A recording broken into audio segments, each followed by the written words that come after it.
Day number 16, Matthew 8:18 through 22. Truly I tell you, whatever you bind on earth will be bound in heaven, and whatever you loose on earth will be loosed in heaven. Again, truly I tell you that if two of you on earth agree about anything they ask for, it will be done for them by my Father in heaven. For where 2 or 3 are gathered in my name, there I am with you. Then Peter came to Jesus and asked, Lord, how many times shall I forgive my brother or sister who sins against me? Up to 7 times? Jesus answered, I tell you, not 7 times, but 77 times. Basketball began at Georgia Tech in 1906, but the early teams were homeless, lacking a permanent on-campus facility in which to play. On February 17, 1906, Tech's first basketball team lost to Auburn in Peachtree Auditorium. Despite a 2-1 record that first season, the sport generated little interest among the students because the games weren't played on campus. Not until 1909 would Tech play another intercollegiate basketball game, meeting Mercer in Cable Piano Company's Hall on Broad Street. Tech dropped the program again until 1913. The old school foundry on Cherry Street had received a facelift and had been renamed the Crystal Palace. On February 13, 1913, Tech hosted Clemson at the Palace for the school's first ever on-campus game.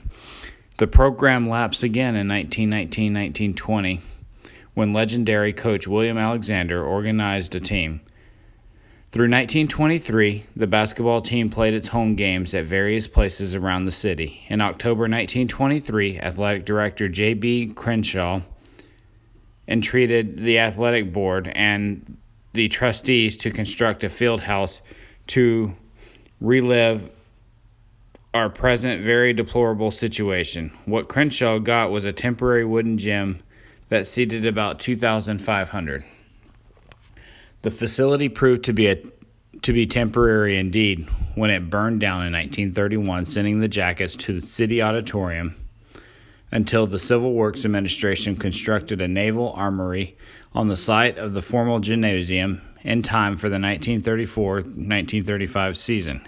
Finally, in 1939, Heisman Gymnasium, a bandbox that seated fewer than 1,800, was constructed. More than 30 years after the program began, Tech's basketball team finally had a permanent on-campus home of its own. Rock bottom in America has a face. The bag lady pushing a shopping cart, the scruffy guy with a beard and a backpack at the interstate exit holding a cardboard sign. Look closer at that bag lady or the scruffy guy, though, and you may see desperate women with children fleeing violence, veterans haunted by their combat experience, or sick or injured workers. Few of us are completely indifferent to the homeless when we're around them. More often than not, they raise quite strong passions in us, whether we regard them as a ministry or a nuisance. They trouble us, perhaps because we realize that we're only one catastrophic illness and a few paychecks away from joining them. They remind us, therefore, of how tenuous our hold upon material success really is. But they also stir our compassion because we serve a Lord who, like them, had no home, and for whom the homeless, too, are his children. Some people beat up on the homeless for sport. Maryland State Senator Lindsey Gladden.